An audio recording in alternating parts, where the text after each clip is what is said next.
Dans les exercices sur les nombres complexes, on pose très souvent cette question. Déterminer l'ensemble des points m tels que... Et après, tu as la condition. Est-ce que ça te dit quelque chose cette question? Ce matin, j'en ai vu une avec l'un de mes élèves. Cette question, c'était déterminer l'ensemble des points m tels que module de grand Z, et le grand Z était donné plus haut dans l'énoncé, tel que module de grand Z égale 1.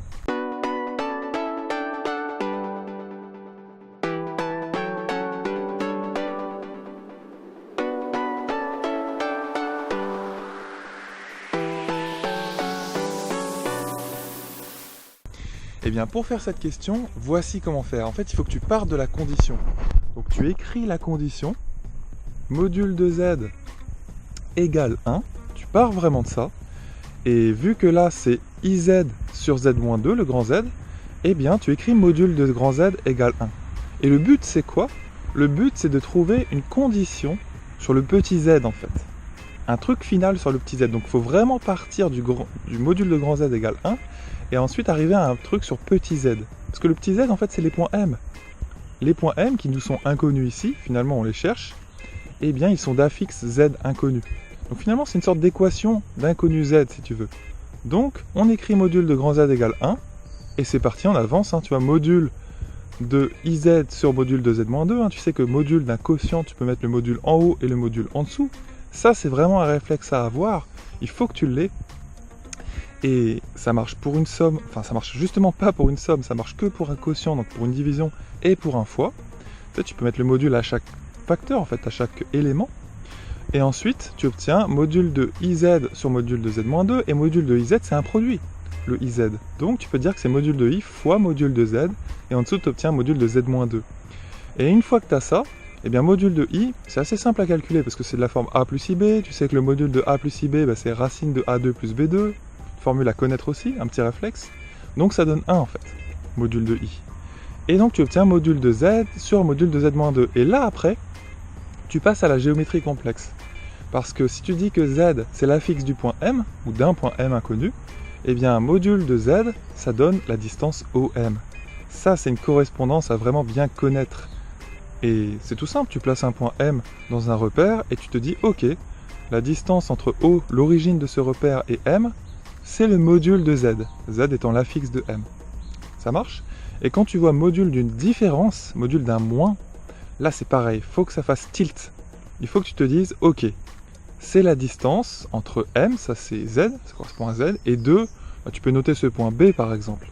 Et donc, tu obtiens la distance MB. Il faut vraiment retenir cette formule, avoir ce réflexe, comprendre cette correspondance et avoir le réflexe de l'utiliser, c'est-à-dire que module de ZA moins ZB, ou même module de ZB moins ZA, peu importe l'ordre ici, ça te donne la distance AB, qui est la même que la distance BA. Tu sais que tu peux intervertir les points quand tu as une distance entre deux points, une longueur entre deux points.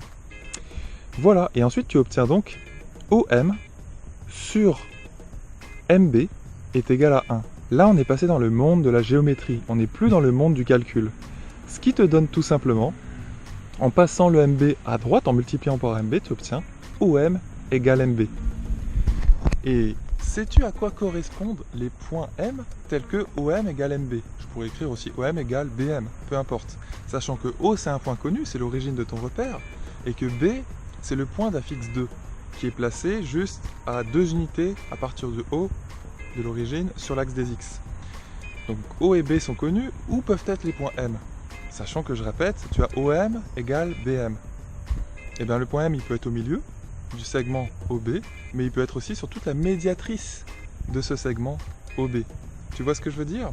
Donc cette droite-là, tu peux la dessiner sur un repère pour bien visualiser où peuvent être tes points M. C'est parti, là on la dessine. Et donc tu vois bien que tous ces points M, ils sont là.